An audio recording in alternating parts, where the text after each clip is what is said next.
Bueno, muy bien, Baruch Hashem, Baruch Hashem. Bueno, vamos a ir comenzando entonces la clase de hoy. Estamos estudiando el Keter. Estamos con los primeros eventos que nos relatan los textos de los Talmidín de Rabí Yehoshua. Vamos a continuar entonces en el lugar donde nos quedamos la anterior vez. Estábamos analizando el Sefer Matillahu, el libro de Matillahu. Y en ese sentido, bueno, nos habíamos quedado en el pasaje verso 10, perdón, en el verso 8. Estamos en el Sefer Matilla, vamos a proyectar en la pantalla.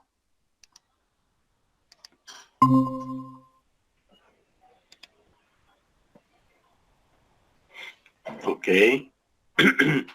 Y bueno, un momento, tenemos, a ver. Eso por una parte, el ISWORD, no tengo que abrir el ISWORD. Ok.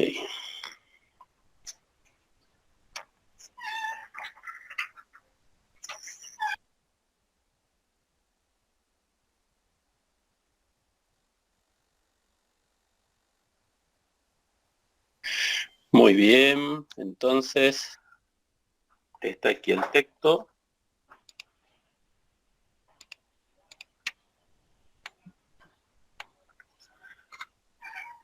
Bueno, habíamos establecido entonces este aspecto donde estamos.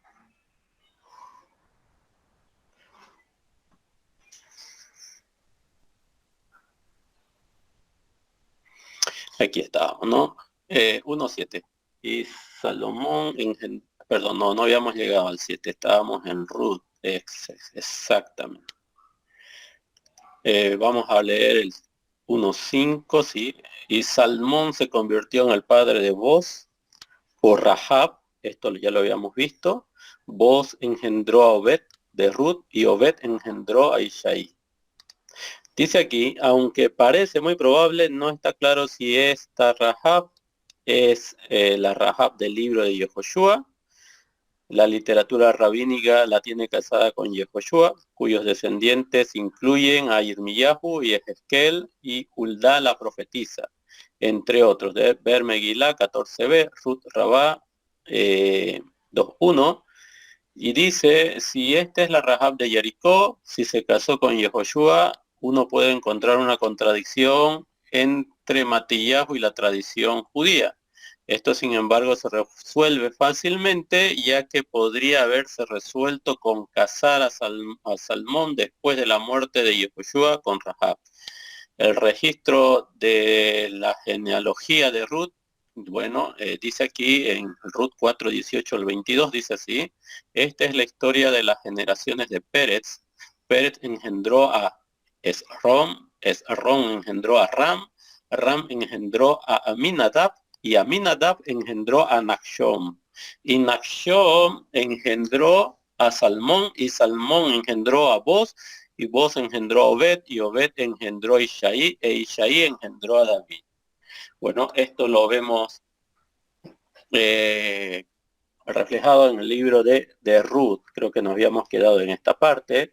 El libro de Ruth está repleto de conexiones con el Mashiach y que deben estudiarse junto con la genealogía de Rabí Yehoshua. Muy bien. Entonces, continuando todavía en este evento, vamos a ir entrando de a poco ya a lo que es la concepción. Aquí vemos Isaí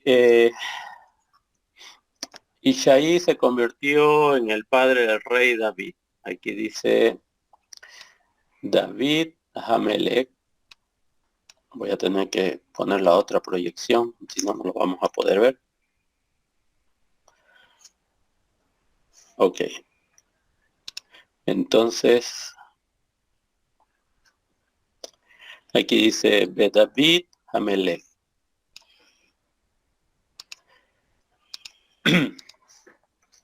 Isaí engendró al rey David y David Hamelech, y David engendró a Salomón, Shlomo, de la que había sido mujer de Urías, es decir, de Bathsheba.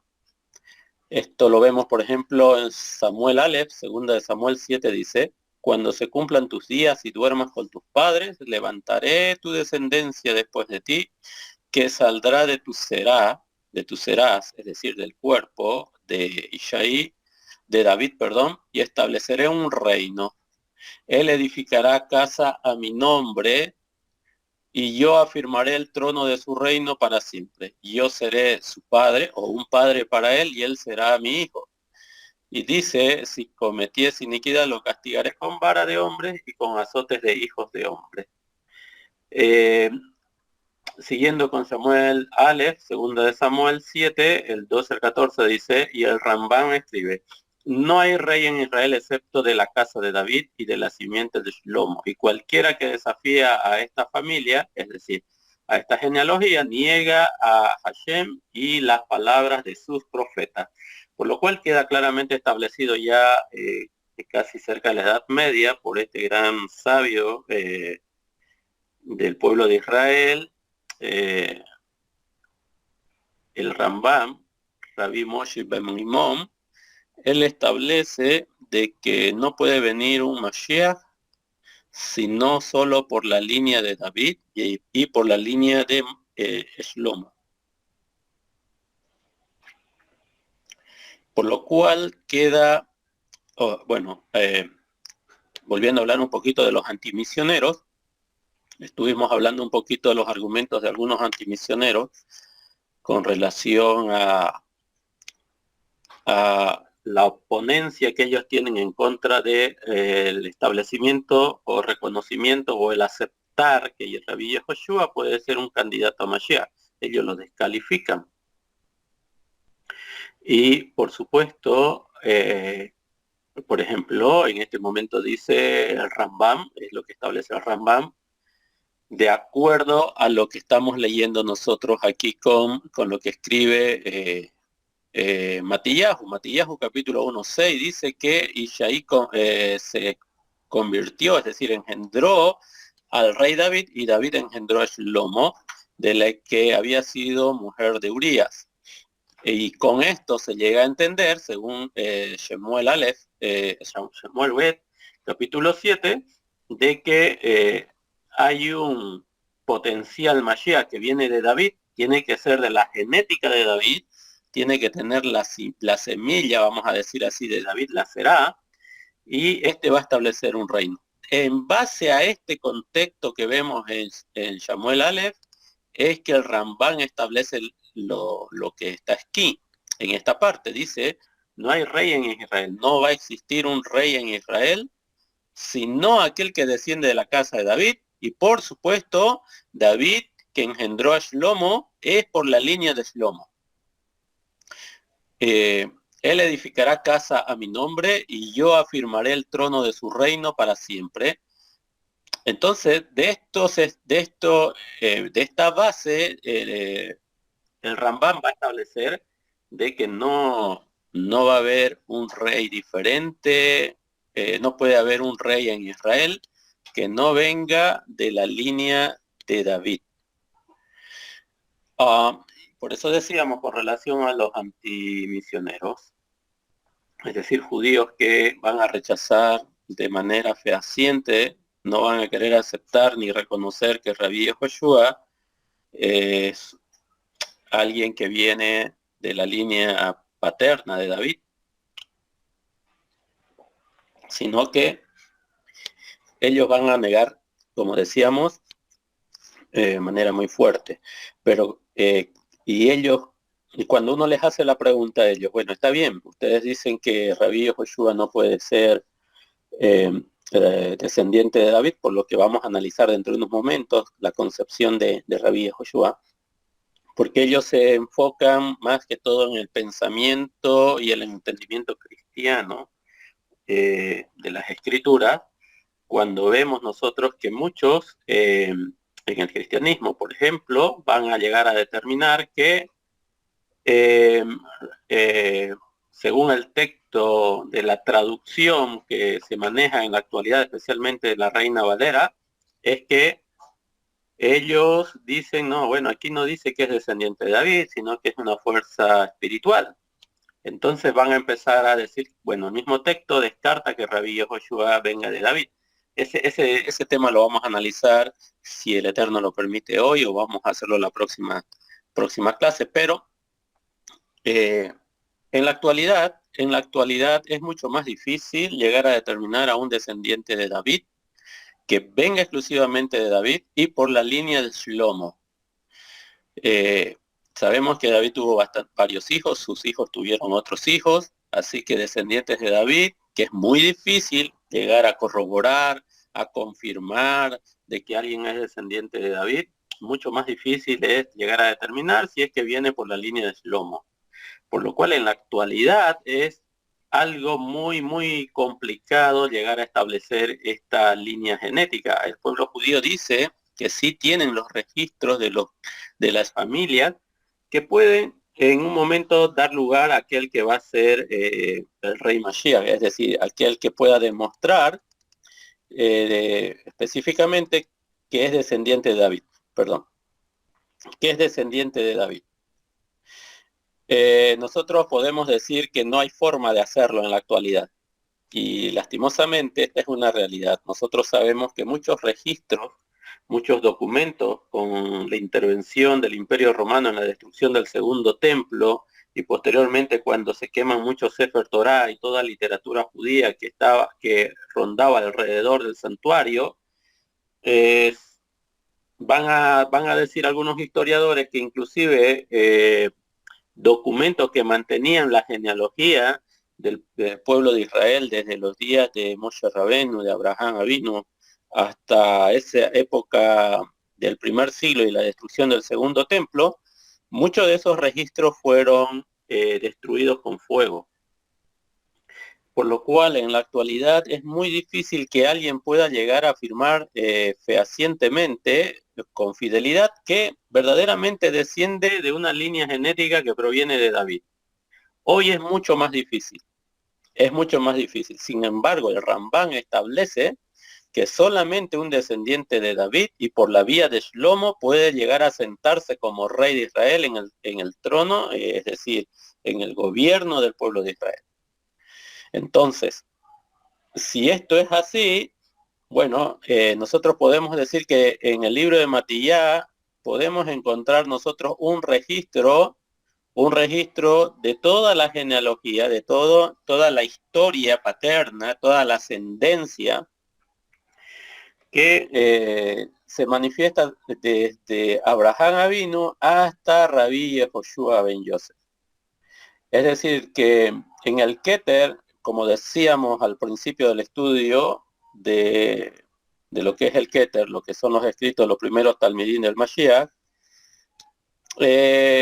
no solamente es un libro que nos enseña de ética, que nos enseña principios, enseñanzas que se basan en la Torá, que tienen su fundamento en la Torá, sino que también es un registro histórico, es un documento que, aparte de mostrarnos cómo era la vida judía en el primer siglo, cuáles eran los temas que se abordaban con mucho entusiasmo, con mucha pasión en cuanto al conocimiento de la Torá, pues lo encontramos en el Keter, por lo cual el Keter viene a ser un documento histórico muy importante para el pueblo de Israel, y además vemos nosotros una genealogía que ha sido establecida por los estudiantes, los talmidim de Rabí Yehoshua, y que ellos la han preservado al escribirla y al haberse escrito, entonces esto ha quedado como también un documento histórico. Muy importante este aspecto, es decir que si Rabí Yehoshua tiene que ser aceptado como el Mashiach, que muestre una genealogía que demuestre que viene exclusivamente de la línea paterna de David. Pues aquí está, Matillahu lo está estableciendo. En la actualidad, lastimosamente, ese requisito no se puede cumplir, por lo que ya explicamos anteriormente. Entonces el mundo antimisionero muchas veces se enfoca en desacreditar de una u otra manera lo que puede ser el aceptamiento de Rabbi Yehoshua, por lo menos como un aspirante para ser el Mashiach. Como lo descalifican rotundamente, entonces la posición de ellos no queda muy bien. ¿Por qué? Porque ¿cómo ellos pueden demostrar en la actualidad, si no hay registro genealógico, quién verdaderamente viene de David y de la simiente y de Shlomo? Lo pueden decir, el problema es cómo lo demuestran. Ese es el detalle. Aunque hay versiones que ellos dicen que en realidad sí conservan estos documentos que algunos dicen que se han destruido, pero la realidad es que sería muy difícil demostrar, como lo está haciendo aquí Matillá, demostrando a través de esta historia de los, vamos a decir así, ascendientes, de los ancestros de Rabí Yehoshua. Se va demostrando de que él es verdaderamente alguien que puede reclamar ser el Mashiach. Bueno, esto con relación a Matillahu 1.6, vamos a irnos a Matillahu 1.7. Aquí dice Shlomo o Salomón, fíjense aquí Shlomo. Shlomo engendró a Roboam. Roboam engendró a Abías y Abías engendró a Asa. Dice, y Shlomo durmió con sus padres y fue sepultado en la ciudad de David, su padre, y reinó en su lugar Roboam. Esto está en Primera de Reyes. Es decir, que la cronología se va basando en lo que está escrito en el Tanakh. En cuanto a Abías, dice Segunda de Crónica, y Roboam durmió con sus padres y fue sepultado en la ciudad de David, y Abías, su hijo, reinó en su lugar. Aquí tenemos también otro testimonio que nos dice de dónde viene Abdías. Por eso también está registrado en esta genealogía, en este registro de Matillá, esta situación. Hasta el momento no tenemos nosotros diferencias muy significativas en cuanto a lo que representan las cronologías de los reyes del pueblo de Israel o los sucesores de reyes en el reino de Judá. A diferencia de Roboam, Asa fue un buen rey y se menciona en Primera de Reyes 15, dice. En el año 20 de Jeroboam, el rey de Israel, comenzó a reinar Asa sobre Judá, es decir, que nosotros sabemos que hubo una situación de división entre el reino del norte y el reino del sur. El reino del sur estaba gobernado por Roboam y el reino del norte se conformó con las 10 tribus del norte y nombraron a Jeroboam como su rey. Pero después de la ruptura, 20 años después de la ruptura, recién comienza a reinar Asa. Asa, el hijo, como leímos aquí, Asa era hijo de Abías y Abías era hijo de Roboam. Cuando Jeroboam había establecido la casa de Israel, el reino del norte, con las 10 tribus, él comenzó a reinar. En el año 20 de su reinado, el abuelo de Jeroboam, el nieto de Jeroboam, comenzó a reinar sobre el reino de Judá y reinó 40 años en Jerusalén, y el nombre de su madre fue Maaca, hija de Absalom. Hizo Asa lo recto ante los ojos de Hashem, como lo había hecho David su padre. Y este término, por favor, este término es muy importante que lo entendamos, porque cuando empecemos a contar la genealogía vamos a ver. Por favor, quiero que se anoten este pasaje. Es muy interesante, es muy evidente.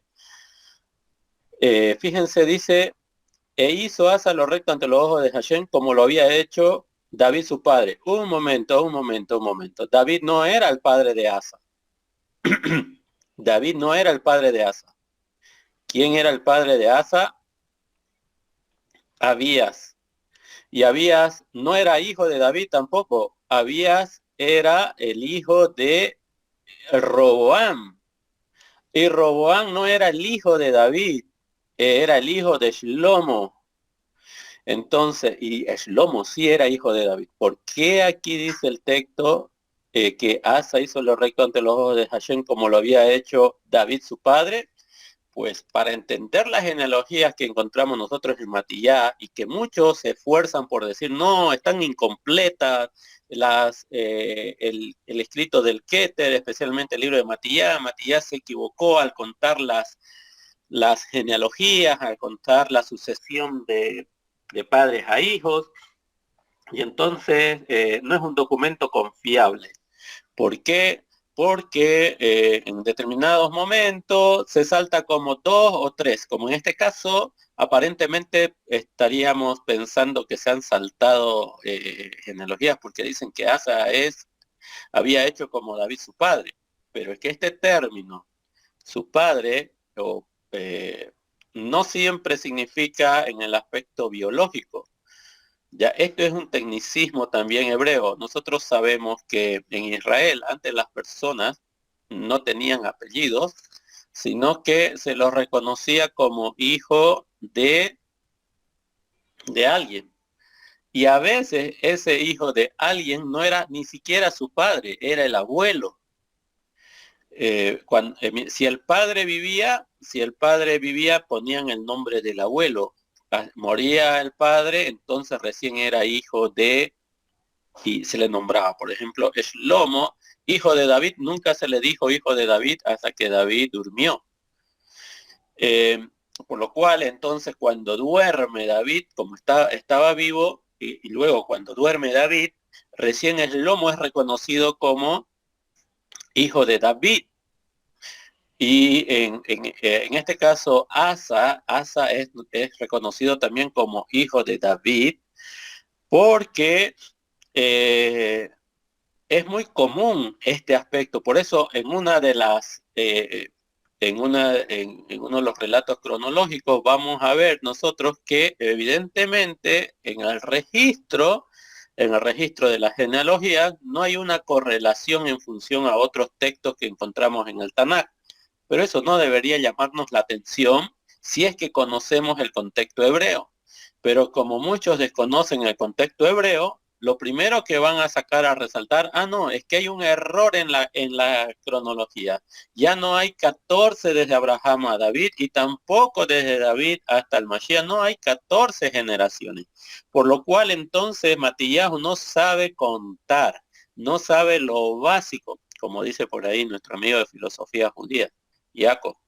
No sabe contar y tiene que venir Lucas a corregir.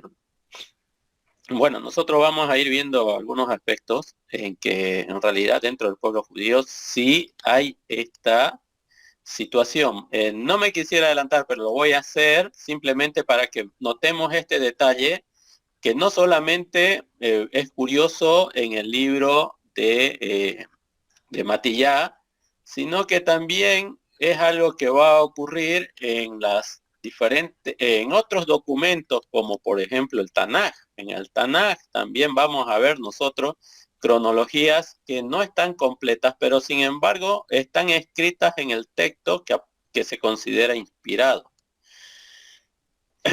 eh, bueno, permítame un momento. Quiero buscar la información, lo tengo en otro documento, lo que pasa es que no pude convertirlo a texto, me salían algunas situaciones muy, muy complicadas. Permítame unos minutitos para que mostremos evidencias. eh, Perdón, para que mostremos evidencias en relación a esta situación.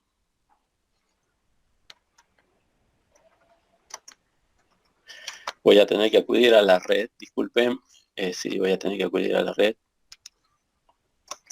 No lo pude, de alguna manera me impedía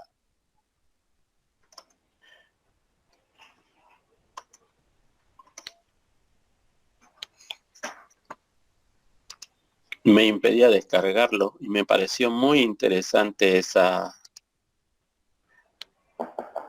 información. Espero poder encontrarla. Estaba por aquí, disculpen.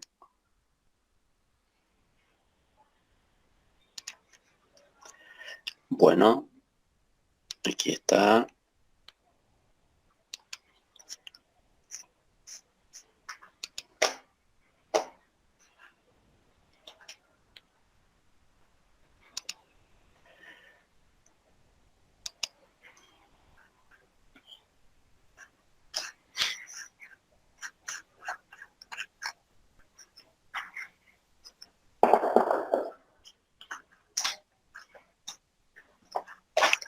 Ok.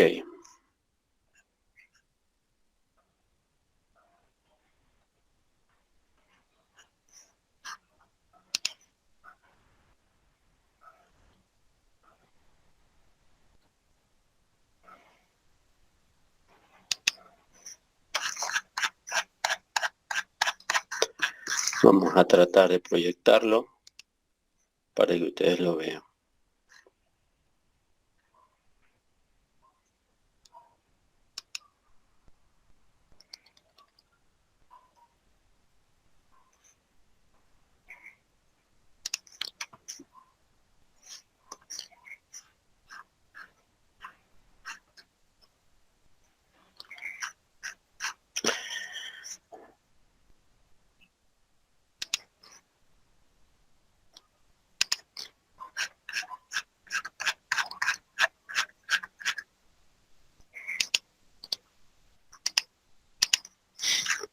Ok.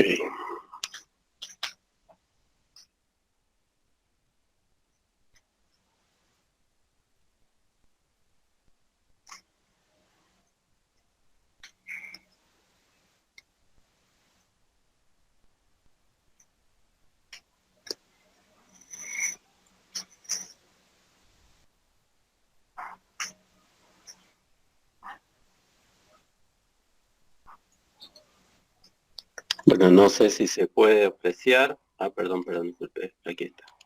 Lo voy a proyectar. Voy a dejar de proyectar esto un momento. Después vamos a volver al documento que estamos utilizando de base para avanzar. Entonces, una de las evidencias más impactantes, voy a agrandar esto un poco, no mucho.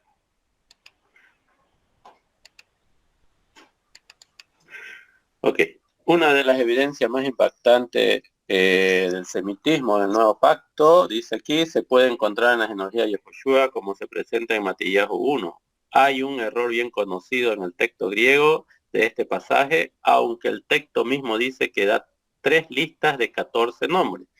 El texto griego solo tiene 13 nombres en la última lista. El texto griego, evidentemente estamos hablando del rollo en griego del cual se han obtenido las versiones en la actualidad. No estamos adelantando, esto lo vamos a analizar más profundamente, pero bueno, quisiera que lo vayan viendo. El primer grupo de 14 nombres, de Abraham a David, dice que lo hemos estado leyendo: Abraham, Isaac, Jacob, Yehudá, Fares, Emerson, Amram, Aminadab, Nashon, Salmón, Boz, Obed, Ishaí y David. En la segunda lista, la que estamos analizando nosotros, va a decir Salmón, Roboam, Abías, Asad, Josafat, Joram, Usías, Jotam, Acaz, Ezequías, Manasés, Amón, Josías y Jeconías, que se transporta hasta Babel. Y esto, Salatiel, Zorobabel, Abiú, Eliakim, Azor, Sadoc, Akim, Eliud, Eleazar, Matán, Jacob, Joseph y Yehoshua, hay 13. Pero el manuscrito hebreo de Dutilet de Mateo contiene un nombre perdido y aparece el nombre Abner, que ocurre entre Abiú y Eliakim. Es decir, que en este, donde está Eliud, ¿dónde está Abiud? Aquí. Abiud, entre el 3 y el 4 aparece un nombre que se llama Abner, padre de luz. Perdón. Creo que ese es sí, Abner.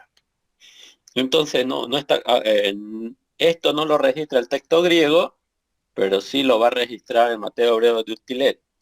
En hebreo y arameo, la D de Abiud y la R de Abner son dos parecidas y muchas veces uno se confunde al leer la una por la otra.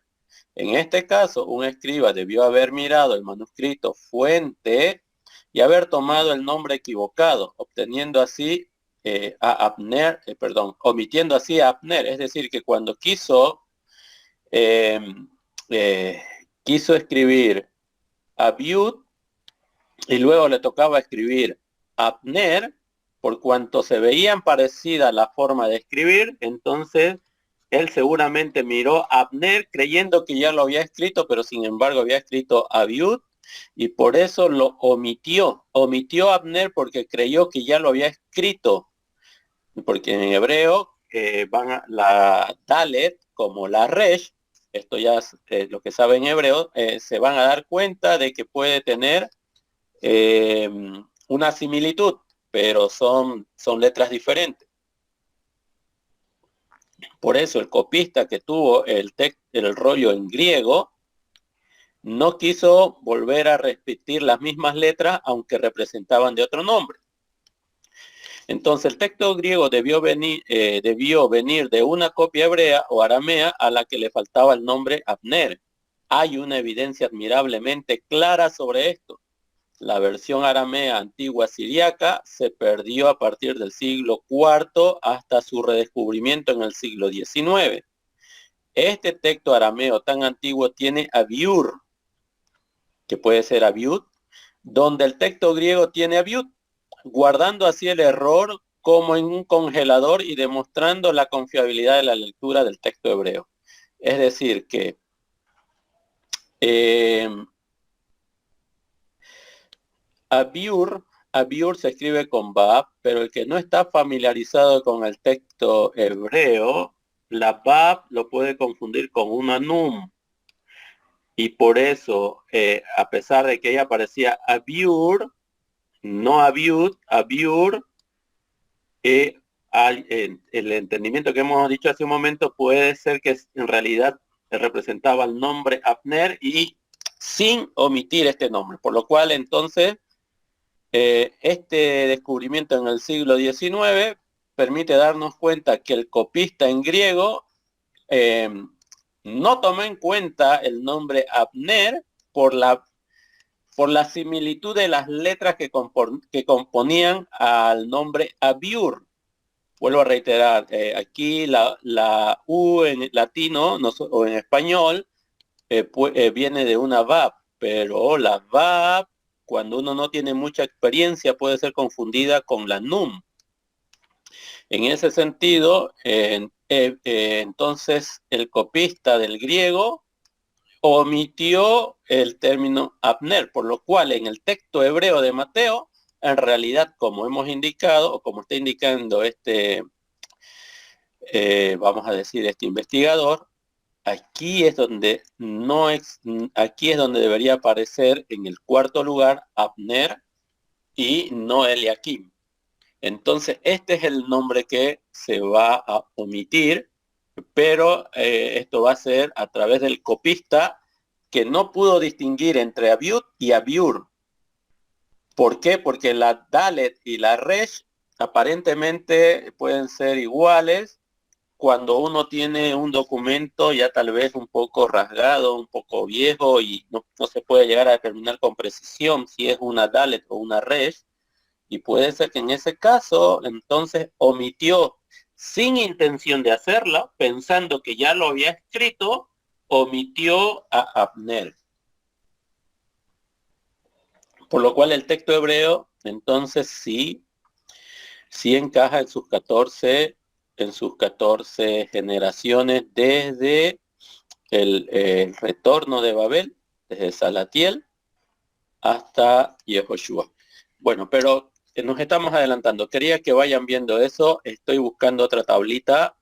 Permítame un momento, donde vemos que no siempre a padre es escrito o se lo puede evidenciar desde un aspecto literal. En la cultura judía, como en el caso de Asa es llamado hijo de David o David de su padre, aunque es su tatarabuelo, porque eso es común dentro del idioma hebreo. Permítame un momento, voy a buscar esta información y luego retornamos a nuestro documento.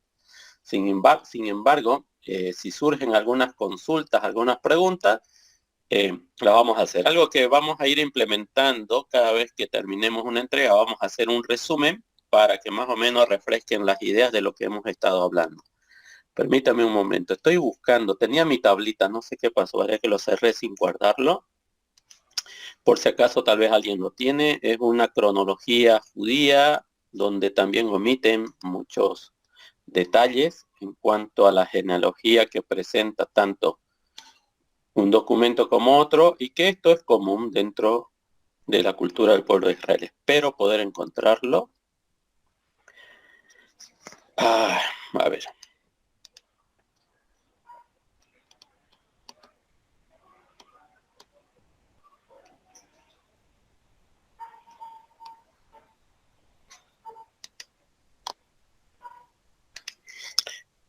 De todas maneras, ¿no? Cuando lleguemos al momento lo vamos a volver a reiterar este concepto. Simplemente quisiera que ustedes vayan viendo que es común dentro de alguna literatura que la genealogía muchas veces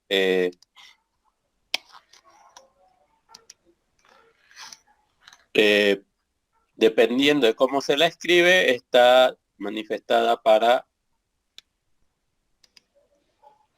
que nosotros podamos tener un entendimiento. Voy a ver un momento.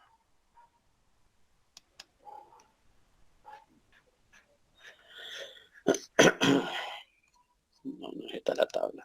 ¿Dónde está mi tabla? Lo busco ahorita, disculpen.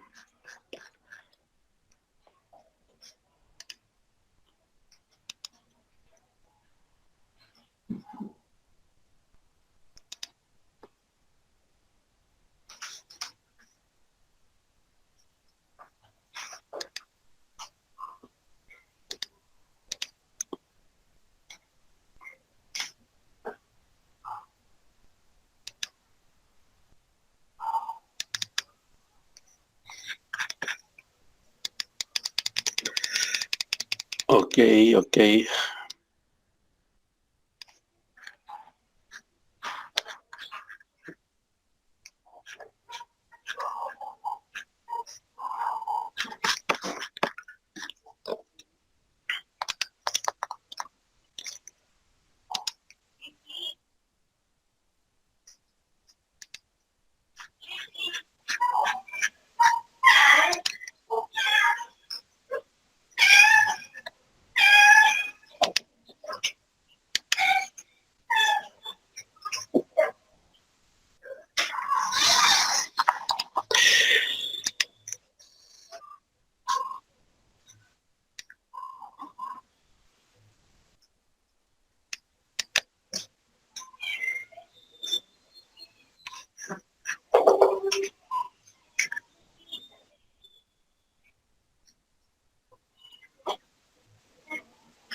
No la encuentro en mi tabla. Algo debía haber hecho que no lo puedo encontrar mi tabla.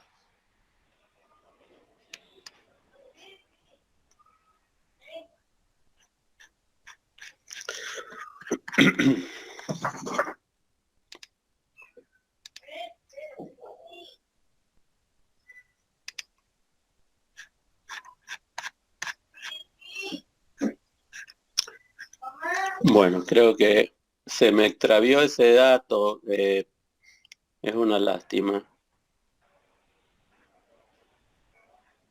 Es una lástima.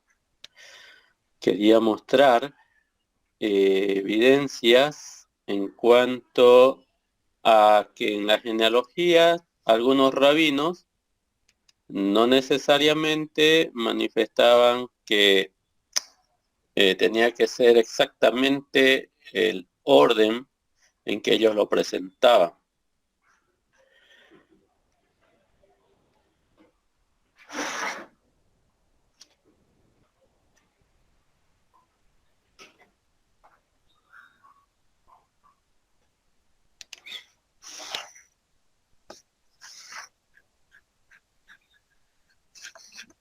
Ok, creo que no lo voy a poder encontrar. Bueno, lo voy a dejar pendiente. De todas maneras, este tema sí lo vamos a analizar para que podamos corroborar la forma en cómo Matillá presenta, en este caso, la genealogía, y algunos se enfocan mucho en que su genealogía está cargada de omisiones.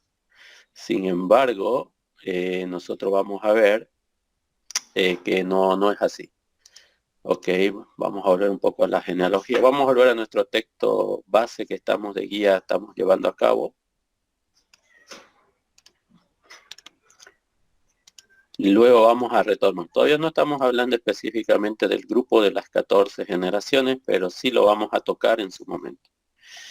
Permítanme volver a esta parte del texto. Entonces, decíamos, aquí está. Perfecto, aquí había estado, disculpen. Lo había tenido en el texto base, sabía que lo tenía. Ok, fíjense entonces, hizo Asa lo recto ante los ojos de Hashem como había hecho su padre David. Veamos aquí. Asa engendró a Josafat, Josafat engendró a Joram y Joram engendró a Usías. Y Josafat durmió con sus padres y fue sepultado con sus padres en la ciudad de David su padre, y Joram su hijo reinó en su lugar. Jehoram, llamado Joram, para abreviar, era en realidad el abuelo de Usías. Fíjense aquí, esto es interesante. Este es el detalle que algunos antimisioneros no quieren ver. No lo quieren ver. Dice acá, Jehoshafat durmió con sus padres y fue sepultado con sus padres en la ciudad de David, su padre. Y Joram, su hijo reinó en su lugar. Pero Jehoram, llamado Joram para abreviar, era en realidad el abuelo de Usías. Hubo 3 reyes entre ellos, Ocosías, Joás y Amasías. Saltarse generaciones en una genealogía judía, esto, hermano, no es un problema. Ya que Esdras, imagínense el texto de Esdras mismo omite 6 generaciones, como es evidente, y lo vamos a comparar con Primera de Crónicas 5. Aquí está, el texto de Primera de Crónicas, lo voy a poner de un color, lo vamos a poner un color bajito, no se puede, son colores fuertes, no me gustan los colores fuertes, lo vamos a poner, no, lo vamos a dejar así. Voy a tener que hacerlo un poco más pequeño, porque está en mayúscula, lo van a poder ver mejor, pero no lo van a poder leer. Ok, vamos a adelantarlos, no hay problema. Fíjense, Primera de Crónicas establece esta cronología. Aharón, esto está en Primera de Crónicas 5 del 29 al 40. Más adelante, en Primera de Crónicas 6, 35 al 38, va a hablar de la misma genealogía del Toldot. Entonces vemos aquí en este texto también aparece Aarón en primer lugar, y Esra capítulo 7 del 1 al 6 también pone a Aarón en primer lugar. Ahora sí vamos a ir analizando. En el segundo lugar, las 3 cronologías o genealogías coinciden, Eleazar. Luego Pinjas también coincide en las 3 genealogías. Por favor, anótense estas citas. Estas citas son muy importantes que ustedes se las anoten. Lo van a tener en el texto que nosotros estamos preparando para entregarles una vez que terminemos los eventos, pero necesitamos que ustedes lo vayan corroborando también a modo de estudio. En el cuarto lugar no tenemos problema, Abishua. En el quinto lugar, Buki, en las 3 listas. Uzi en las 3 listas. Seraías en las 3 listas. Merayot en las 3 listas, y luego Esra omite a Amarías, a Ahitub, este nombre que para nosotros puede ser una mala palabra, pero es algo muy común dentro de la cultura. O sea, el término, la forma de pronunciar es muy común, no representa lo que representa en nuestro idioma. Y hay más. Hasta aquí la cronología de Primera de Crónicas 6:35. Sin embargo, Primera de Crónicas 5:29 al 40 continúa con Azarías, y ya no habla de eso Primera de Crónicas capítulo 6, y tampoco Esra.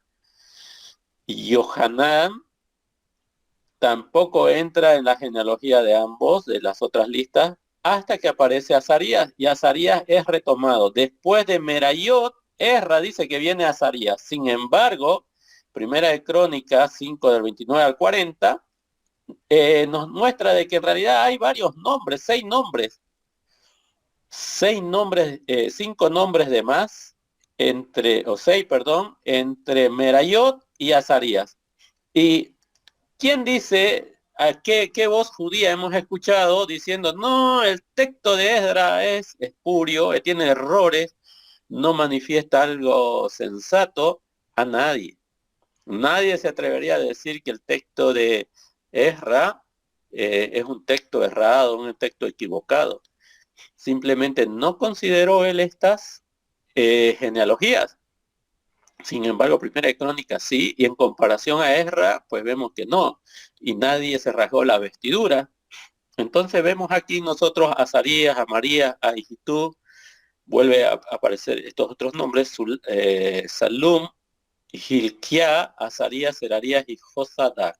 Aquí ya empiezan a cambiar algunos nombres, como Josadac, viene aquí Esdras. Aquí también vemos que no coincide, pero nadie se rasga las vestiduras cuando estudiamos estos textos que están en el Tanakh. Entonces, Segunda de Crónica dice, y todo el pueblo de Judá tomó a Usías, que tenía 17 años, y lo hicieron rey en lugar de su padre Amasías.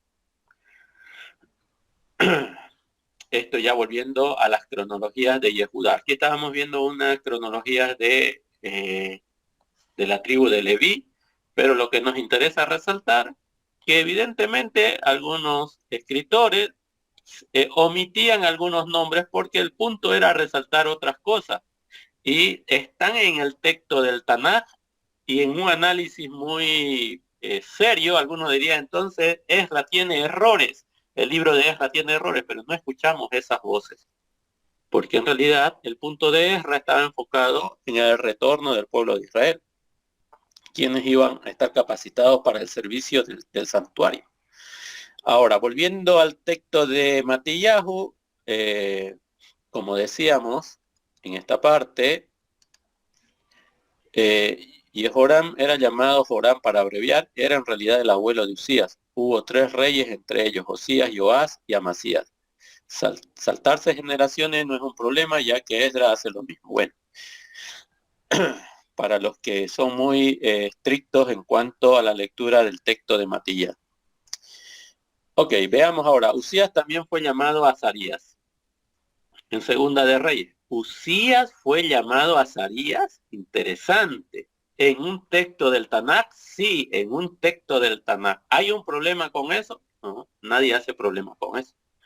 Dice, reinó durante Segunda de Reyes o Segunda Melahim Bet, y reinó durante 52 años, hizo lo recto ante los ojos de Hashem. Sin embargo, en el apogeo de su poder permitió que su orgullo lo dominara al punto de que entró al templo, quemó incienso y fue herido de lepra. Ok. Veamos otro aspecto. Entonces estamos corroborando lo que escribe Matillahu. Matillahu no se está sacando esto de un sombrero, no está haciendo algo raro, está utilizando lo que está escrito en el texto del Tanakh. Dice aquí, Usías engendró a Yotam, Yotam engendró a Acaz, Acaz engendró a Ezequías. 2 notas de crónicas. Yotam tenía 25 años cuando comenzó a reinar y reinó 16 años en Jerusalén. El nombre de su madre era Jemshá, hija de Sadoc. Segunda de Crónicas 27:1. Yotam, el malvado, comenzó a reinar cuando tenía 25 años. Perdón, Yotam, no el malvado. Yotam comenzó a reinar cuando tenía 25 años, reinó 16 años. Acaz, su hijo, fue malvado hasta el punto de sacrificar a sus hijos en el valle de Hinnom. Acaz tenía 20 años cuando comenzó a reinar y reinó 16 años en Jerusalén y no hizo lo recto ante los ojos de Hashem como lo había hecho su padre David. Segunda de Crónica 28:1. Entonces, Yotam tenía, dice Usías engendró a Yotam y Yotam engendró a Acaz y Acaz engendró a Ezequías. Matillahu 1:10 dice, Ezequías engendró a Manashe, Manashe engendró a Amón, Amón engendró a Josías. Según el Talmud, Ezequías fue prototipo del Mashiach. Interesante. Según el Talmud nos dice que Ezequías fue un prototipo del Mashiach.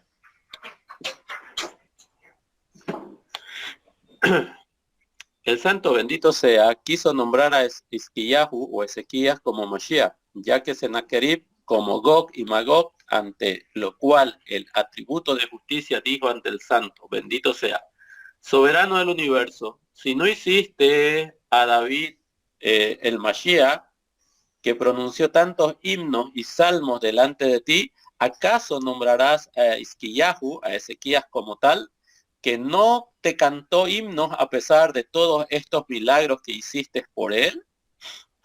Entonces dice, por lo tanto, estaba cerrado. Inmediatamente la tierra exclamó, soberano del universo, aquí es soberano del universo, permíteme cantar cánticos delante de ti en lugar de este hombre justo, Hizquíyahu, y convertirlos en el Mashiach.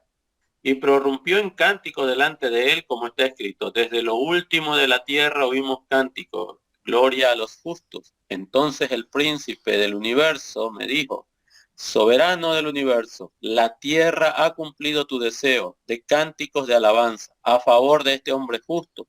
Pero una voz celestial gritó, es mi secreto, es mi secreto. Esto está en Sanedrín, el Talmud Sanedrín 94a.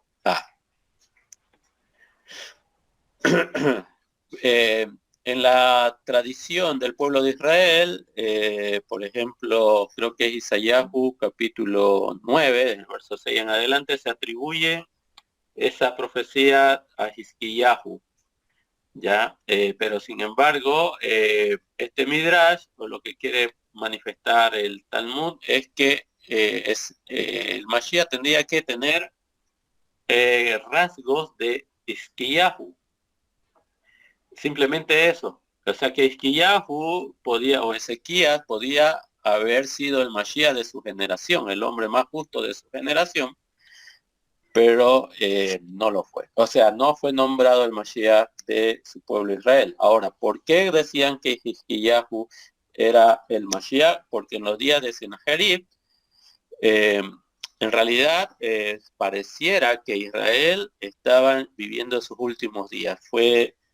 Fue una situación muy fuerte que vivió el pueblo de Israel, tal y como relata más adelante Yehezkel, que va a pasar con la tierra de Israel cuando se levanten Gog y Magog. Para entender la envergadura del peligro que sufría el pueblo judío, el pueblo judío en los días de Hizquíyahu, así también se va a manifestar en los días de Gog y Magog para con el pueblo de Israel. Entonces, Hizquíyahu, según la opinión de los Jajamín, era el único que podía mediar para que sea salvo el pueblo de Israel o el pueblo judío, por lo cual él podría ser el Mashiach. Simplemente eso quieren transmitir los Jajamín. Ya no, nadie lo ha reconocido a Hizquíyahu como Mashiach, en el sentido de el que pone fin al exilio o el que va a restablecer, por así decir, el reino de David y de las 10 tribus nuevamente al servicio de Hashem. Porque en los días de Hizquíyahu el problema es, ¿qué hacemos? ¿Qué hacemos con las tribus que ya no quieren venir o con la parte del pueblo que ya no quiere venir a Jerusalén? Ese era el tema. No se sabía qué iba a hacer hasta que los profetas van a decir más adelante la respuesta, y es que una de las funciones del Mashiach es que también ese pueblo que se separó del servicio al Eterno, siendo parte de Israel, vuelva nuevamente a manifestar su servicio al Creador. Por eso se pensaba que Hizquíyahu, si sobrevivía a la situación de Sennacherib, entonces él también iba a poder hacer que se reunificaran las tribus del norte con las tribus del sur. Pero ese es simplemente un entendimiento. En la actualidad nadie está diciendo que Hizquíyahu es Mashiach. El Rambán ya lo aclaró, o sea, se está esperando al Mashiach. Entonces Hizquíyahu no era el Mashiach que esperaban para la reunificación de todo el pueblo de Israel. Bueno, siguiendo Matillahu 1:11 dice, Yoshiyahu engendró a Jeconías y a sus hermanos en el tiempo del destierro a Babilonia. Y después de su destierro a de Babel, engendró a Jehanías y Salatiel engendró a Zerubabel. Después del exilio de Babilonia, Jeconías engendró a Salatiel y Salatiel engendró a Zorobabel. Los antimisioneros aprovechan este pasaje para probar que Yehoshua está descalificado para ser el Mashiach. El Talmud dice lo siguiente, interesante, vamos a hablar un poquito sobre Jeconías.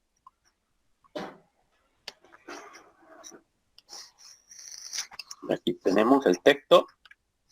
Antes de continuar, no sé si hay preguntas. Estamos analizando las genealogías de este Talmud. El Talmud que es Matillá. ¿Alguno de ustedes tiene alguna consulta, alguna pregunta que quieran desarrollar en este momento con relación a lo que hemos hablado previamente?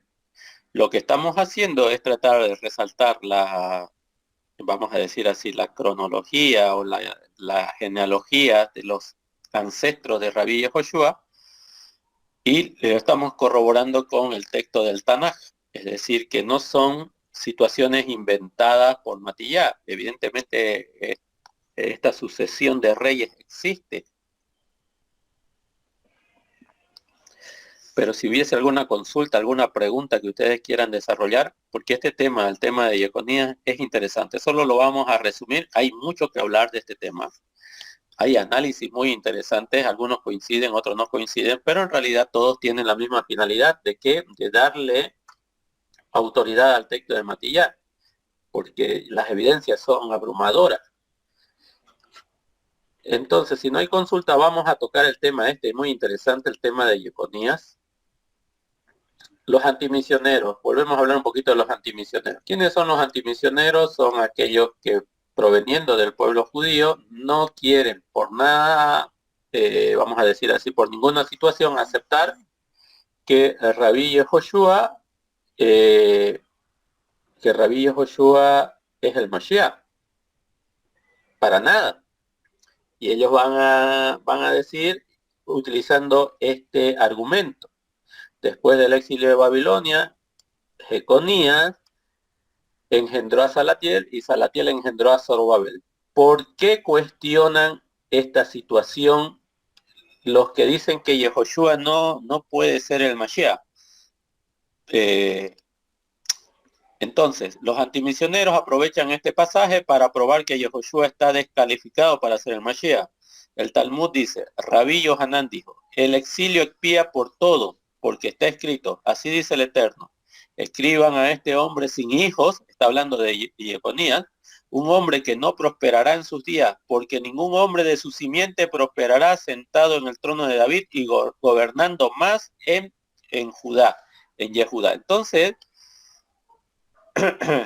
según esta declaración, cualquier descendiente de Jeconías está descalificado para sentarse en el trono de David. Hay una maldición sobre Jeconías y la pregunta es obvia. Si el texto de Irmiyahu 22:30 dice Jeconías, que ningún descendiente de su simiente prosperará sentado en el trono de David y gobernando más aún Judá, dice, en Judá. Entonces, ¿por qué más adelante Matillahu dice, no, Rabí Yehoshua viene de Jeconías que engendró a Salatiel, si es que el Eterno ya había mandado como una maldición sobre Jeconías? ¿Por qué causa? ¿Cuál es la situación aquí? Parecieran que los antimisioneros sí tienen bases para refutar la mesianidad de Rabí Yehoshua, porque vemos aquí el texto que dice, evidentemente el Eterno dice que Jeconías, ninguno de sus simientes va a poder sentarse en el trono del rey David, va a poder gobernar a Israel. Esto es una realidad. Entonces, ¿qué es lo que está pasando?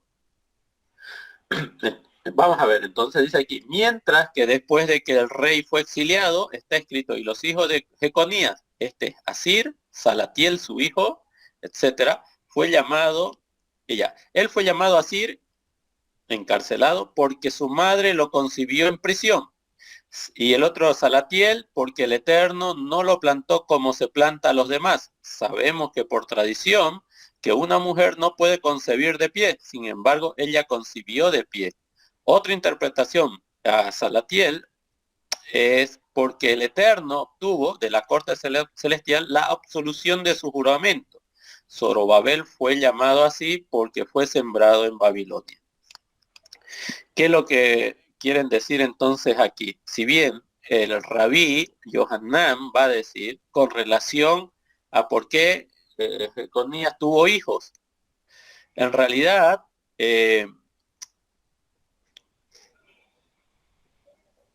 se entiende aquí en esta parte que la maldición decía a este hombre sin hijos, un hombre que no prosperará en sus días, porque ningún hombre de su simiente, es decir, como que estuviera diciendo, no va a tener hijos. Y los hajamim, cuando luego leen el texto, vemos aquí entonces que uno de sus hijos fue llamado Asir y el otro fue llamado Salatiel, o Salatiel. ¿Cómo puede ser? Entonces hay contradicción en el Tanakh. Y son los mismos rabinos los que van a utilizar las interpretaciones de la Torá, las leyes de interpretación de la Torá, para dar una solución a esta aparente contradicción en el texto hebreo, sin tomar en cuenta el Keter. Y por eso Rabí Yohanan va a decir que el exilio expía por todo. Entonces, como el Eterno había dicho que primero no podía tener hijos, y estando en el exilio, vamos a decir, Jeconías se arrepintió, entonces en el exilio tuvo hijos. ¿Y qué es lo que van a resaltar los hajamín en este sentido? Es que la teshuvá puede revertir un decreto. Y esto es una ley, es un fundamento del judaísmo, de todas las generaciones. La teshuvá puede revertir un mal decreto. Esto nadie lo puede negar. Nadie, absolutamente nadie lo puede negar. ¿Por qué? Porque hay un texto que dice, no hay sadí que nunca peque. Wow, impresionante. Entonces, si un sadik peca, deja de ser sadik, no, porque si hace teshuvá, vuelve al estado de sadik. Lo mismo pasa con Jeconías. Si Jeconías cometió una falta y el Eterno decreta que no puede tener hijos, y luego, ¿cómo es que tiene hijos? ¿Cómo es que pudo llegar a tener hijos? Y los mismos sabios dicen es porque hizo teshuvá. Es lo que quiere explicar aquí este rabino. Dice aquí Salatiel, porque él obtuvo de la corte celestial la absolución de su juramento, o sea, de su decreto. Y por eso Zorobabel fue llamado así, porque él fue concebido en Babilonia. Zorobabel es un descendiente de Jeconías, como dice aquí. Jeconías engendró a Salatiel y Salatiel engendró a Jeconías. Obviamente este rabino, Rabí Yohanan, nunca leyó a Matillahu, que se entienda o queremos aclarar eso. Nunca leyó a Matillahu. Ya él llegó a sus propias conclusiones de acuerdo al conocimiento de la Torá.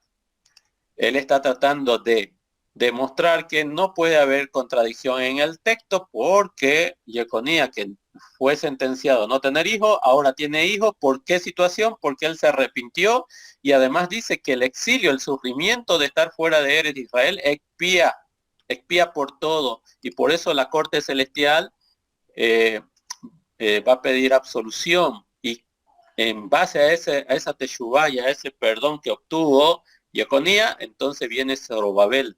Zorobabel viene de Salatiel. Y Zorobabel, entendemos nosotros que Zorobabel fue el que terminó de reconstruir el santuario. Y ustedes saben que una de las funciones del Mashiach es la reconstrucción del santuario. Por eso se le llamaba el segundo templo originalmente el templo de Zorobabel. Entonces, vemos aquí el esfuerzo que hace el mismo judaísmo, los mismos rabinos, en demostrar de que la teshuvá puede ser lo suficiente como para revertir un decreto. Y vuelvo a reiterar, esto es un fundamento del judaísmo de todos los tiempos. No es algo moderno, esto siempre fue así. siempre se lo entendió así, por lo cual, entonces, en primera instancia estamos viendo que el mal decreto que había sobre Jeconía, la Teshuvá y el exilio expiaron a favor de Jeconía. Entonces, el argumento de Jeconía no presenta ninguna dificultad para los que creen en Rabí Yehoshua. De hecho, es exactamente lo contrario, ya que el propio Mashiach desciende de Zorobabel, que es nieto de Jeconías. El Midrash Tanjumá dice lo siguiente sobre este pasaje. ¿Qué significa? ¿Quién eres tú, oh gran monte? Este es el rey Mashiach, responde. ¿Y por qué le llaman gran monte? Porque él es más grande que los padres, más sublime que Abraham, más elevado que Moshe y más alto que los ángeles ministradores. ¿Y de quién saldrá? De Zorobabel. Entonces el Midrash Tanjumá está hablando de Mashiach, el concepto de Mashiach, y Mashiach es superior a los Mashiach es superior a los patriarcas y más elevado que Moshe. No lo dice Ibrim, ¿ya? No estamos leyendo todavía la carta de Ibrim. Evidentemente en la carta de Ibrim, la carta de los hebreos, se establece que Mashiach es superior a Moshe. Lo está diciendo aquí un judío en un Midrash, el Midrash Tanjumá, hablando de la porción Toldot, ¿ya? Y está citando los textos del Mashiach por Rafael Patay en la página 41. Vemos aquí nosotros la fuente. Entonces, ¿qué es lo que nos dice este texto? Lo que nos está diciendo este texto es que Mashiach será mucho más grande que los patriarcas, pero tiene que venir de Zorobabel. Ah, tiene que venir de Zorobabel, pero Zorobabel viene de Jeconías. No, pero los sabios dicen que tiene que venir de Zorobabel. Wow, esto es impresionante. Entonces, los antimisioneros a propósito, para jugar con el entendimiento de muchas personas dentro del cristianismo que no tienen el contexto judío de las escrituras, entonces ellos para que no sigan promoviendo a Rabí Yehoshua o a Jesús, como le llaman dentro del cristianismo, es como el Mashiach dice, no puede venir el Mashiach de Jeconías porque está maldito. Ah, pero es que ellos saben, y a propósito lo hacen, ellos saben que los mismos judíos dicen que el Mashiach tiene que venir de Zorobabel. Como el cristianismo ignora el Talmud, entonces se aferran a ese argumento para desacreditar al Mashiach dentro del cristianismo y que ellos ya no sigan promoviendo a Yehoshua como el Mashiach en la tierra de Eretz Israel. Pero el texto judío, el Midrash Tanjumá, que es escrito por sabios del pueblo de Israel, dicen no, es que Mashiach tiene que venir de Zerubabel. Y es por eso que a veces decimos que los antimisioneros no son totalmente honestos. No son totalmente honestos. Juegan con el entendimiento tal vez no muy desarrollado de muchas personas y por eso a propósito tratan de jugar en su mente haciéndoles creer haciéndoles creer algo que en realidad el propio judaísmo lo promueve.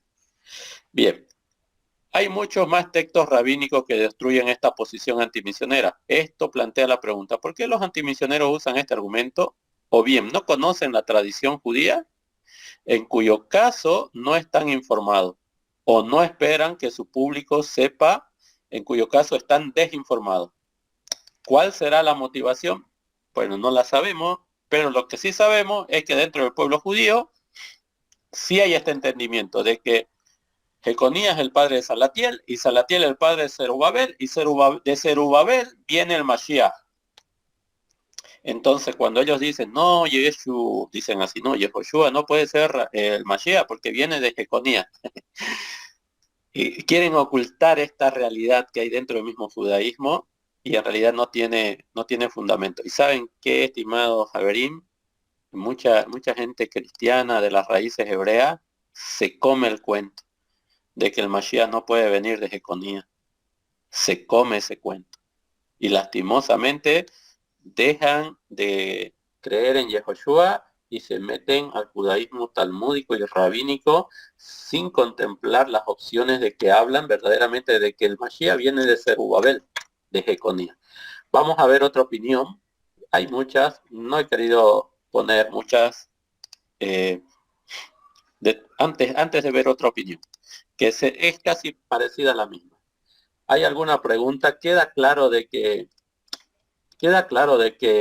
en realidad lo que está diciendo aquí Matillahu, eh, ¿Jeconías puede entrar en la genealogía de Rabí Yehoshua? ¿Queda claro eso o hay algo más que ustedes quisieran recibir alguna explicación? Hemos visto, por ejemplo, que Jeconías recibe como una maldición de parte del Eterno. Va a estar sin hijos, y si tuviese hijos, ninguno puede ser rey de Israel.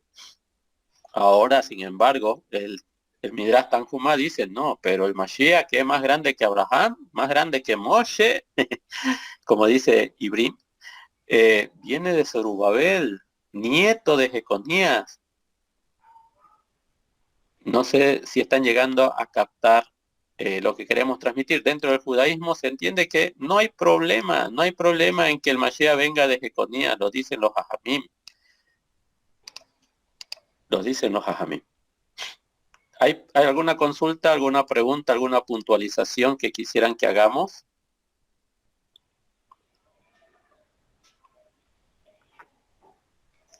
¿Se está entendiendo el punto o no se está entendiendo? Estimada Emily, estimado Edibardo, estimado Víctor, no sé, ¿tienen alguna consulta? De mi parte está todo bien. Ok, muy bien. Bueno, continuamos entonces. Vamos a ver otra opinión. Esta opinión ya me pareció interesante, es lo mismo, pero vamos a tratar de entenderlo un poquito. Dice, el problema de Jeconías. Primero exploremos la objeción antes de comenzar. Es importante entender que Jeconías recibe varios nombres diferentes en la Biblia, es decir, Jeconías o Joaquim o Conías. Vivo yo, dice Hashem, si Conías, hijo de Joacim, rey de Yehudá, fuera anillo de sellar en mi mano derecha, aún así te arrancaría, y os entregaré en mano de los que buscan vuestra vida, y en mano de aquellos cuyo rostro teméis, la mano de Nabucodonosor, rey de Babilonia, y la mano de los caldeos. Así que te echaré a ti y a tu madre que te dio a luz a otro país donde no naciste, y allí morirás.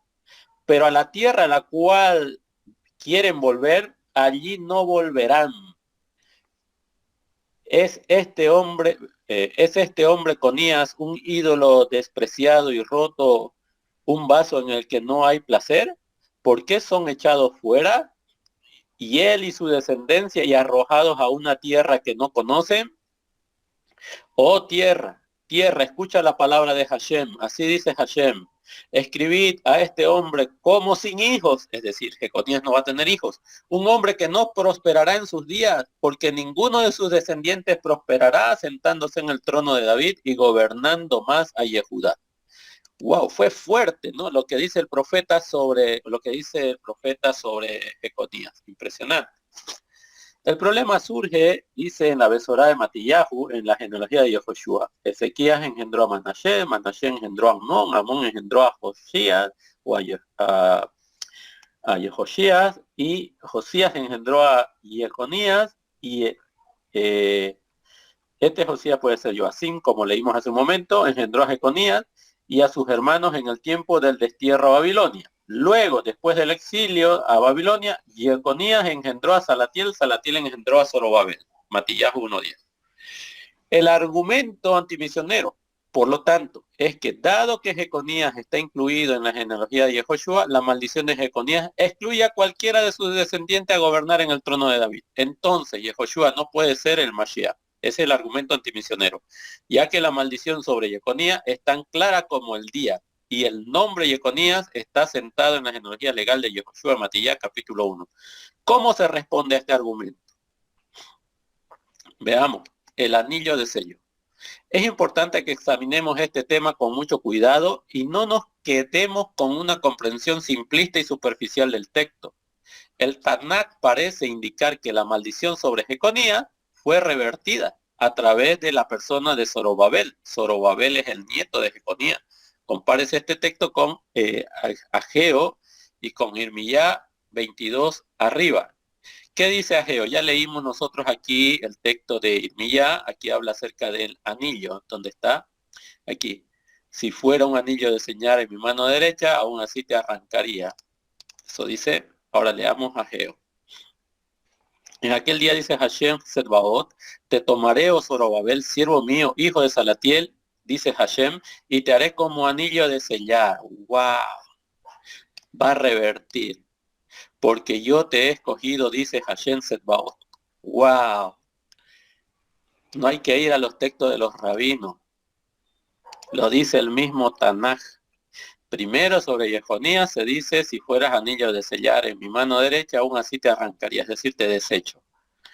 Pero algo tuvo que hacer Jeconías para tener a Salatiel y tener a Zorobabel, y ahora le dice a Zorobabel, mi siervo, hijo de Salatiel, dice Hashem, y te haré como anillo de sellar. O sea que corrigió, hizo tikkun. Porque yo te he escogido, dice Hashem Zedbaot. No lo dice ningún texto judío, lo dice el Tanaj.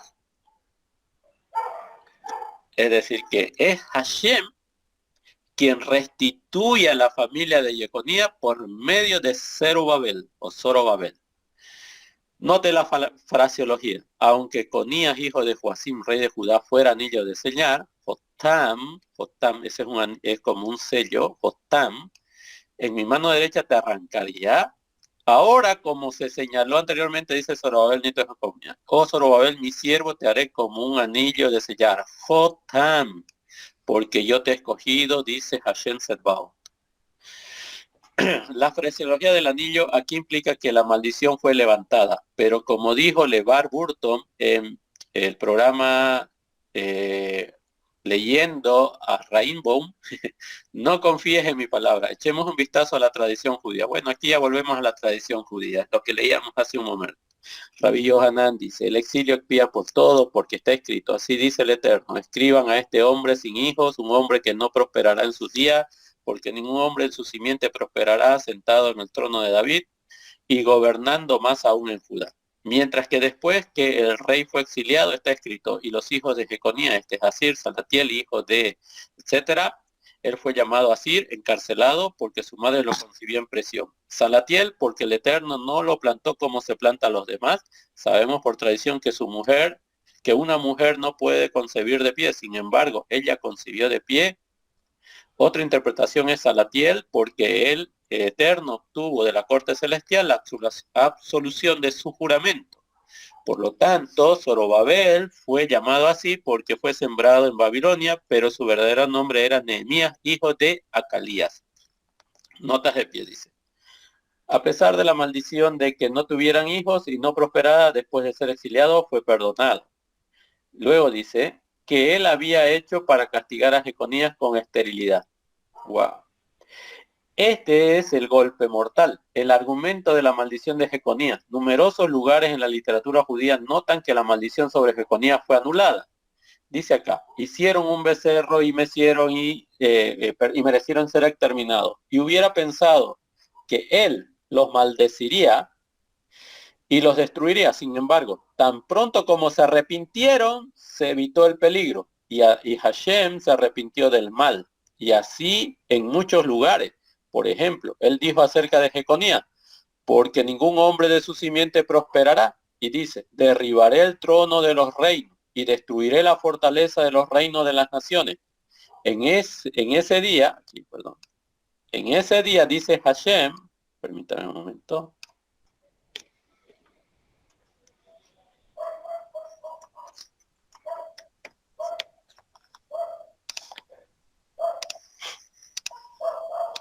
En ese día, dice Hashem de los ejércitos, o Zedbaot, te tomaré, oh Zorobabel, siervo mío, hijo de Salatiel, dice Hashem, y te pondré por sello. Aquí quedó anulado lo que había dicho a su antepasado, a saber, vivo yo, dice el Eterno, si Conías, hijo de Joacim, rey de Judá, fuera sello en mi mano derecha, de allí lo arrancaría. Entonces, fíjense que volvemos al tema de la Teshuvah. La Teshuvah es muy importante y en estos días es bueno resaltarlo. La teshuvá es muy importante. No hay nada que se lo ponga a la teshuvá. El mismo rey David dijo, no hay corbanot que yo te pueda ofrecer. No hay, por mi pecado, no hay corbán que yo te pueda ofrecer. La ley no establece que yo te pueda ofrecer un corbán, pero al corazón contrito y humillado tú no despreciarás. Es decir, que la teshuvá adquiere un valor tan importante,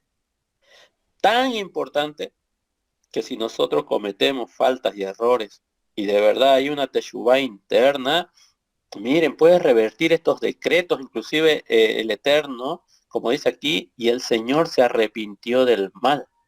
O sea, el Señor puede ser movido a cambiar su opinión y eso no lo hace a Él menos omnisciente, omnipotente, sino que más bien nos muestra un atributo de que Él es una persona que ama la verdad en lo secreto, que ama la verdad de cada uno de nosotros. Y su poder se ve más engrandecido porque tener el poder de quitar la vida a una persona, él a pesar de eso, al ver la teshuvá, se la perdona y se la obsequia para que siga esta persona desarrollándose en su camino. Entonces la teshuvá, hermano, es algo muy importante. Estos días aprovechémoslos, busquemos la teshuvá, faltan casi 2 semanas. No dejemos que estas 2 semanas pasen sin hacer introspección. Jeconías, Jeconías es un hombre malvado que causó un enojo al Hashem, Itbarak, Hashem, nuestro Padre, bendito. Pero cuando él hizo Teshuvá, como dijo su ancestro David Hamelech, pero el corazón contrito y humillado tú no despreciarás. ¡Wow! ¡Qué impresionante! Lo perdonó. Si a Jeconías lo perdonó, que sobre él había una sentencia, cuánto más a nosotros si lo hacemos de verdad. Vamos a ver otro pasaje en este momento. Esto me interesa mucho que lo leamos. Pesictá Rabati, una de las obras más fascinantes de la literatura rabínica, dice: Rabí Yehoshua ben Leví, sin embargo, argumentó de la siguiente manera: la teshuvá anula todo decreto y la oración la mitad del decreto. Encuentras que fue así con Jeconías, rey de Judá, porque el santo bendito sea, juró en su ira: vivo yo, dice Hashem, aunque Jeconías, hijo de Joacim, rey de Yehudá, fuera el anillo en una mano, sin embargo, a mi diestra, nota cómo Rabí Meir dijo que fue por su mano derecha que él, el Eterno, juró, te arrancaría de aquí. Y dice, ¿y qué fue decretado contra Jeconías? Que muera sin hijos. Como está dicho, escribe a este hombre sin hijos. Pero tan pronto como declaró penitencia, el santo bendito sea, anuló el decreto, como lo muestra la referencia de la escritura a los hijos de Jeconías, el mismo Asir y Salatiel, su hijo, etcétera.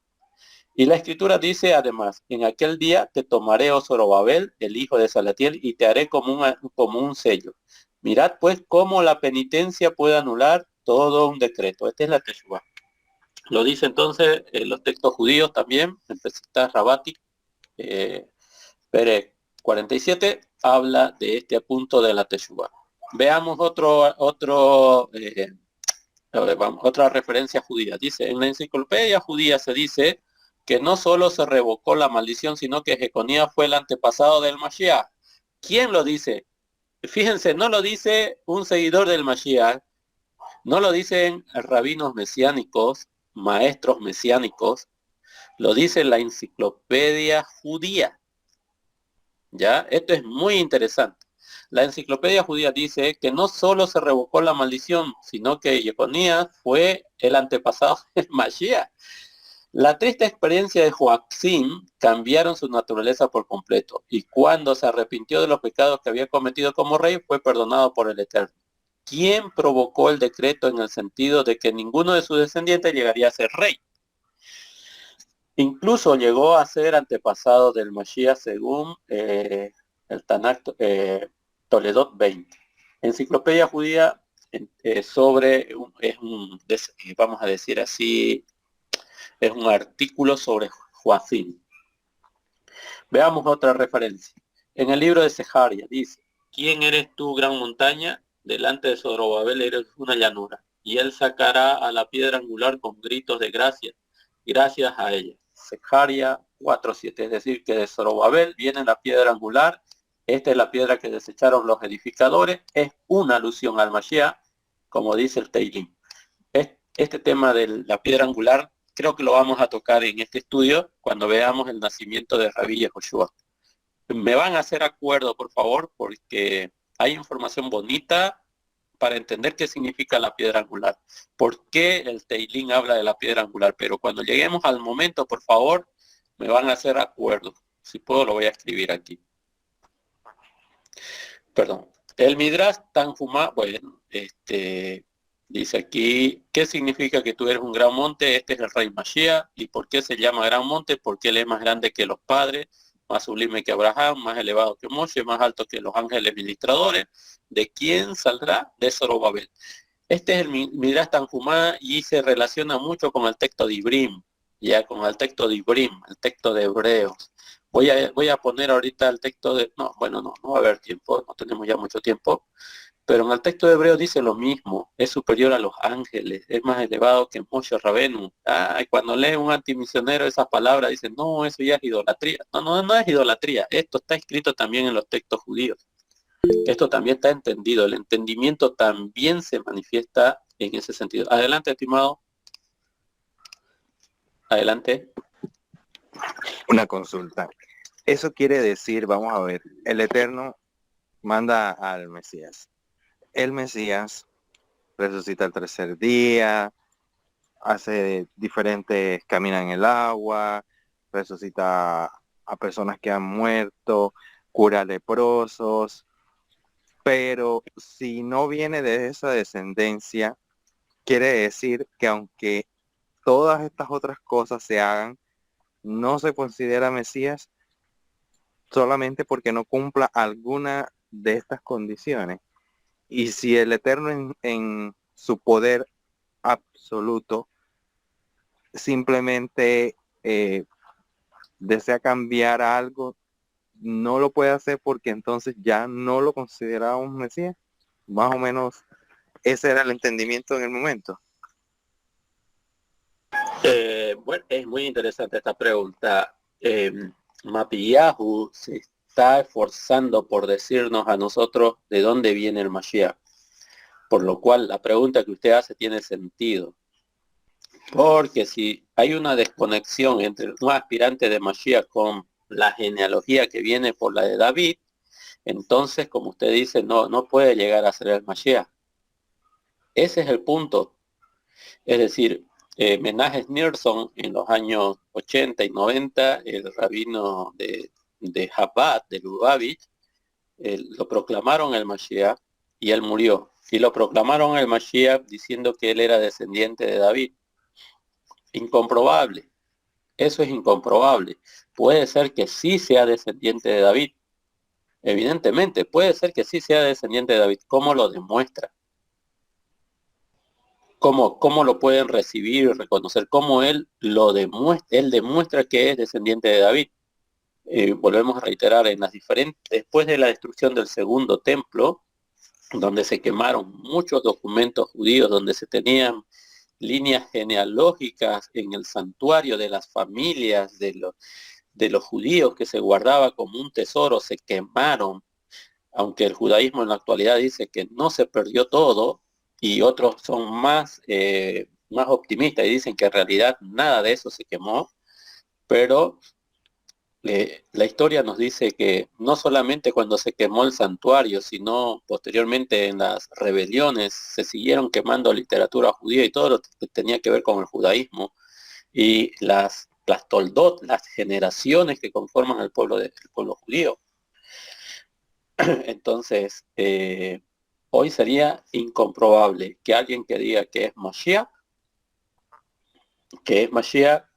y que es descendiente de David. Bueno, que sea descendiente de David está bien, pero ¿cómo demuestra que es por la línea de Shlomo?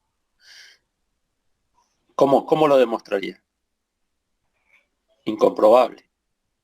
El Rambam dice que si no viene de David y por la línea de Shlomo, no podemos esperar que sea el Mashiach. O sea, él ya puso la vara muy alta, la exigencia es muy, muy alta. En el caso de Rabí Yehoshua, ¿cuál es la ventaja? Que tenemos este documento. que dice de dónde viene, quiénes fueron sus antepasados. A pesar de que se hayan quemado muchos documentos en el santuario, el Keter nos brinda la información de dónde viene Mashiach. Ahora, en comparación de Menachem Nilsson y Rabbi Yehoshua, ¿quién puede comprobar su árbol genealógico? ¿Quién puede comprobar sus generaciones? Pues los Talmidim de Mashiach lo escribieron para preservar, es una evidencia histórica. Pero estamos aprendiendo que no solamente es histórica, dijimos que los que escribieron los libros del Keter son jajamín, sus enseñanzas van más allá de lo literal, ellos manejan las leyes interpretativas, no son textos para ser leídos como una revista, como un periódico, son textos para ser analizados en la estructura gramatical del primer siglo. Son enseñanzas no superficiales, pero también históricas. Entonces, la pregunta que usted hace tiene sentido, porque si no cumplen estos requisitos, entonces cualquiera que diga el Mashiach no puede ser, y no cumple con estos requisitos, evidentemente puede ser cuestionado en cuanto a su reclamo de ser el Mashiach, es decir, de promoverse como el Mashiach, un reclamo mesiánico a lo que nos referimos, ¿no? Entonces, es muy importante el texto de Matillá, el texto de Gilel también, que lo vamos a estudiar cuando terminemos nosotros la genealogía de Matillá. Vamos a enfocarnos también en el texto de Gilel. No hay mucha información, lastimosamente, con relación al texto de Gilel, Lucas, pero la información que tengamos la vamos a compartir. Si ustedes pueden adicionar además otra información, va a ser muy, muy bien recibida. Pero aquí vemos nosotros, y volviendo nuevamente a su pregunta, Matillahu cuando escribe estas cosas, las escribe dando, obviamente no escribe las explicaciones, pero ya para ese entonces se entendía bien quién era Zerubabel. Zerubabel era descendiente de Jeconías. Y evidentemente Jeconías sobre él descargaba un decreto de que no podía tener hijos y si tenía hijos no iban a ser reyes. Pero luego el Eterno, a través de sus profetas, establece que de Jeconías va a venir el Mashiach. Perdón, de Zerubabel va a venir el Mashiach y Zerubabel es el nieto de Jeconías. Hay que cumplir estos requisitos, necesariamente. No pueden quedar exentos del análisis para poder reconocer a quién es el Mashiach. Entonces, volviendo al texto ya para ir terminando por hoy, dice, muchos antimisioneros no citan estas referencias en sus intentos de probar que el mesianismo de Yehoshua, no citan estas referencias en sus intentos de probar que el mesianismo de Yehoshua es invalidado por la maldición de Jeconías, ya que destruiría el fundamento de su argumento. Sin embargo, Shlomo Stov, escribiendo para La Verdad del Mashiach, una organización antimisionera, proporciona una extensa lista de referencias judaicas al levantamiento de la maldición de Jeconías, desarraigando totalmente el argumento inicial antimisionero, incluso después de que presenta un caso como a por qué esta maldición afecta a la genealogía cristiana, como se encuentra en el Keter. Cita lo siguiente.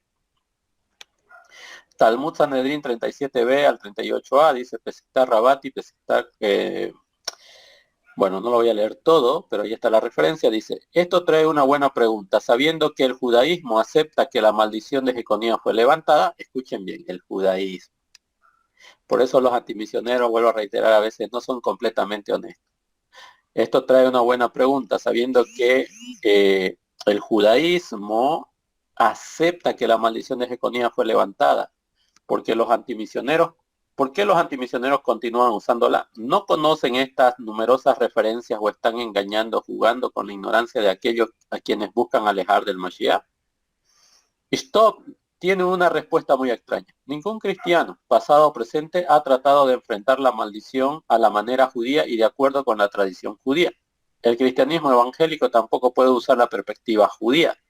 Abrazar las palabras de nuestros sabios y la clara prueba de que del Tanakh de que la maldición se ha levantado es demostrar que uno puede obtener el perdón por los pecados sin sangre. Nuevamente aquí tenemos un caso clásico de pesos y medidas desiguales. El doctor Michael Brown, un creyente judío en Yehoshua, usó el argumento relacionado con la fraseología el anillo de sello para refutar la recitación de este argumento por parte del rabino David Blumhofer en la década de los 1990. Dice además, soy creyente en Yehoshua y enfrento la maldición desde una perspectiva judía, por lo tanto su primer argumento es completamente falso. En segundo lugar, es decir, los creyentes no pueden usar la literatura judía, es excelente ejemplo de las falacias lógicas empleadas por los antimisioneros. Si no puedo usar el Talmud para probar mi punto, entonces, ¿por qué los antimisioneros pueden usar el Keter para probar el suyo? Interesante, ¿no?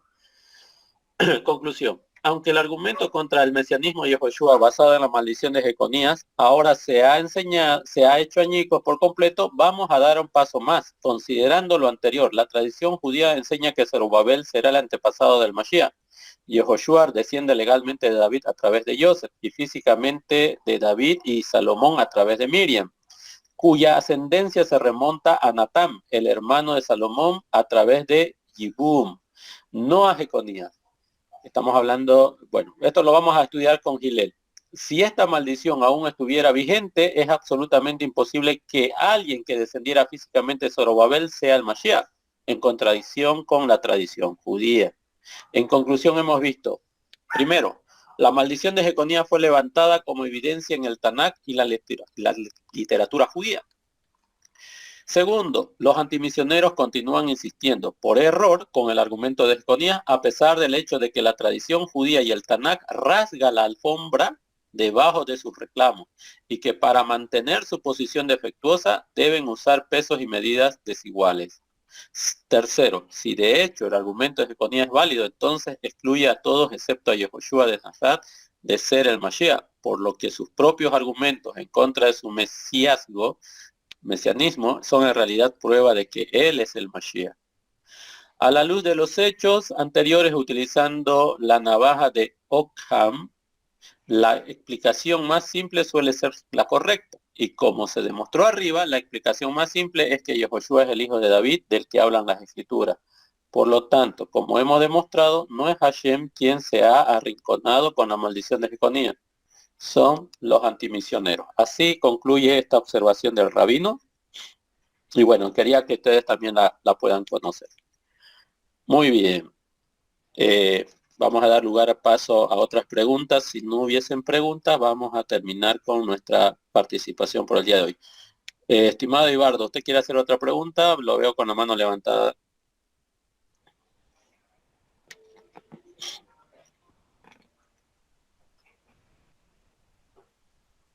Okay. No, solamente eso. Ese tema de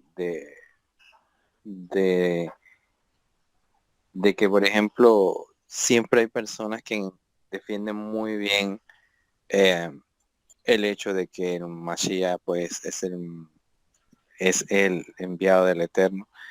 En el cristianismo lo ven pues con el tema del Hijo de Dios, y otros grupos lo ven de diferentes maneras, pero siempre en cada una de los, ya sea judaísmo, cristianismo, mesianismo, en todos tiene un protagonismo de diferentes maneras. Y si bien es cierto, lo ven de diferentes puntos, pero al final siempre tiene una connotación importante dentro de todos los grupos, aunque no igual, pero al final quizás el título cambia, pero la importancia sigue siendo la misma.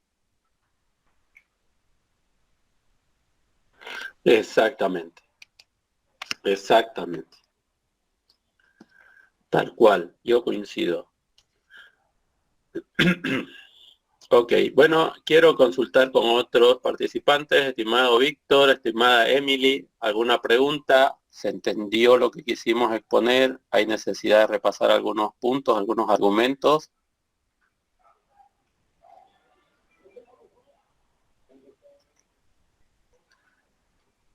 ¿Están con nosotros?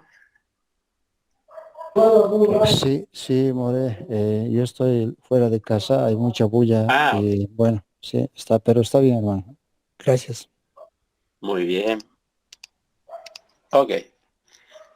Bueno, estimada Emily, ¿alguna participación, alguna consulta, alguna observación?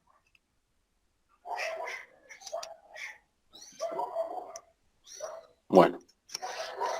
Ok, bueno, quiero agradecerles, creo que nos hemos extendido un poco, quiero agradecerles por su participación. Estamos en el evento del nacimiento de Rabí Yehoshua, todavía no lo podemos acabar, no tenemos apuro, queremos ir tratando de salir de algunas situaciones que podemos dominar, tenemos información. En algunos eventos no tendremos tanta información y avanzaremos un poco más rápido, pero es muy interesante estos puntos y por eso lo estamos abordando.